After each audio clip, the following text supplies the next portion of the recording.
আল্লাহু আল্লাহু মহান আল্লাহ বলেন, হাফিজু আলাস সালাওয়াত ওয়াস সালাতুল উস্তা, তোমরা পাঁচ ওয়াক্ত সালাত আদায় করো, বিশেষভাবে আসরের সালাত আদায় করো নির্ধারিত সময়ে সুন্দর করে।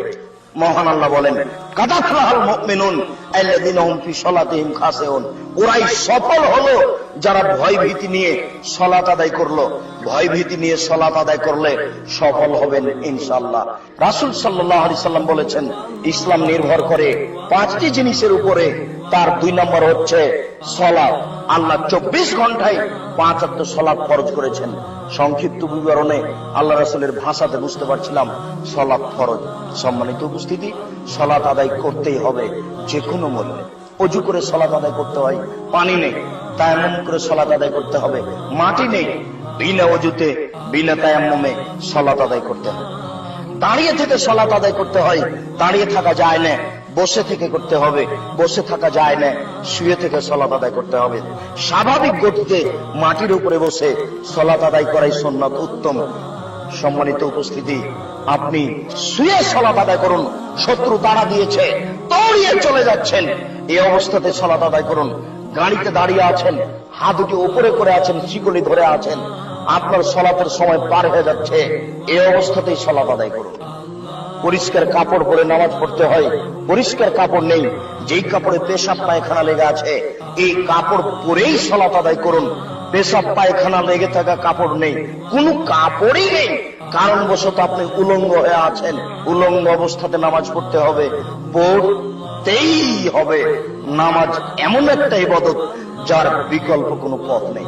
সালাত এমন একটা ইবাদত যার কোনো বিকল্প নেই। হজের বিকল্প আছে, আমি অসুস্থ আর একজনকে টাকা দিলাম, ও হজ করলো, হজ আমার হয়ে গেল। সিয়াম রোজার বিকল্প আছে, আমি অসুস্থ, ফকিরকে সকাল সন্ধ্যা খাওয়ালাম, রোজা আমার, সিয়াম আমার হয়ে গেল। কিন্তু এরকম সালাত নয়, সালাতের উমরি কাজা নেই, সালাতের কোনো কাফারা নেই, সালাতের কাফারাই হচ্ছে সালাত। যে কোনো মূল্যে সালাত আদায় করতে হবে। এই কারণে সেই কালে ইমাম আহমদ ইবনে হাম্বল রাহিমাহুল্লাহ বলেছিলেন, কেউ যদি অলসতা করে 1 ওয়াক্ত সালাত ছেড়ে দেয় তাহলে তাকে হত্যা করতে হবে। এই কারণে সেই কালে ইমাম আবু হানিফা রাহিমাহুল্লাহ বলেছেন, কেউ যদি অলসতা করে 1 ওয়াক্ত সালাত ছেড়ে দেয় তাহলে তাকে জেলখানায় বন্দী করে পিটিয়ে সালাত আদায় করাতে হবে। বর্তমানে আরবি বিদ্বানগণ বলছেন, স্বামী নামাজ পড়ে, স্ত্রী পড়ে না, স্ত্রী সালাত আদায় করে, স্বামী সালাত আদায় করে না, তাহলে বিভাগ কেটে গেছে। আমরা বলছি সালাত ত্যাগ করা মহাপাপ, সালাত ত্যাগ করা মহাপাপ। সালাত আপনাকে যে কোনো মূল্যে আদায় করতে হবে।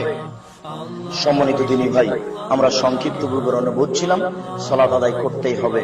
এরপরে বলি, যারা সালাত আদায় করে না তারা কেমন।